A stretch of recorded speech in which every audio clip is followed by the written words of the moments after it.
My sound is kind of a mishmash of everything that I've digested over the years. As a DJ, it's kind of made its way into my production, or even as a DJ, I like to grab things from different time periods in different places around the world, kind of find a way to get you from something that you know into that space without realizing it. So my job as a DJ is to kind of create that stepping stone to get you into something less familiar, but you know, still kind of dancing along the way or feeling the kind of vibe or rhythm to get you there and to a point where you're like, you know, you feel comfortable with that new thing.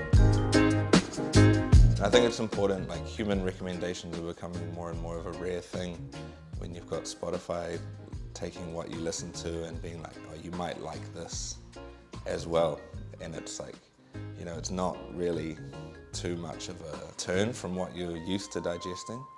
Whereas, you know, a person recommending a piece of music to you, it might be all the way over here, but there's a few parallels that make you kind of like it, and the algorithm is not doing that just yet. Yeah,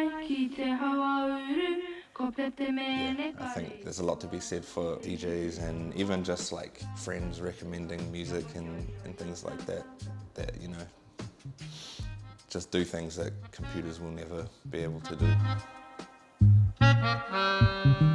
It's like when you used to get a burnt mix CD from your friends at school or something, you know. It was much more ceremonial in this kind of exchange, or, you know, getting a cassette tape or something like that. Music exchange can be taken for granted a lot these days because it's just at the fingertips and you don't have to put as much thought into acquiring it.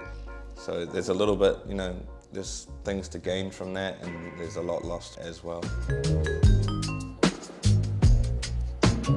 Yeah, when I think about live music, I can't really pinpoint a particular moment, but for me it's about the thing that grabs you when you walk into a venue. It's like a real kind of scene change. The lights are different, and you know, there might be like a silhouette of the performer, and it's just quite like a magical world to enter into. You kind of have this moment where you forget about everything else that's happening and you're fully present.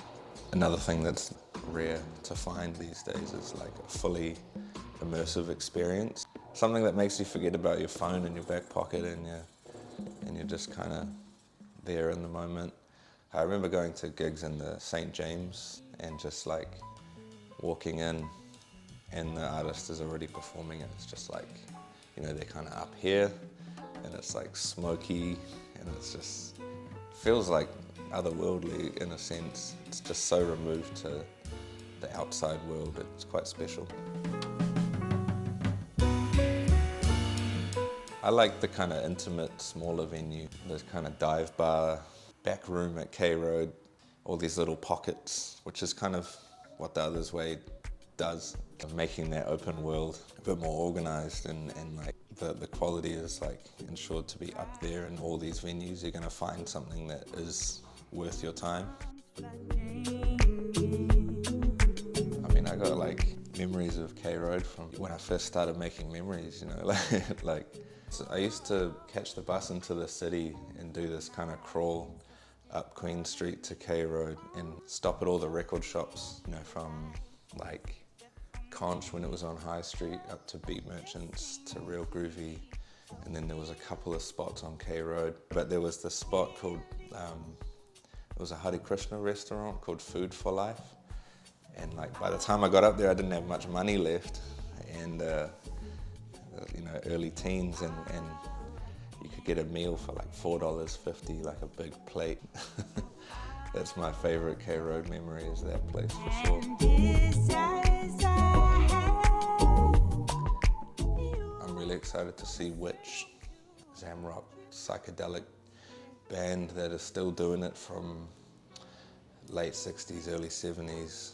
It's pretty crazy that we get to see a band like Witch come and play on K Road. It's like something that might make its way into my DJ set. Getting to see that as a live band is big on the list for me, so really excited to see Witch.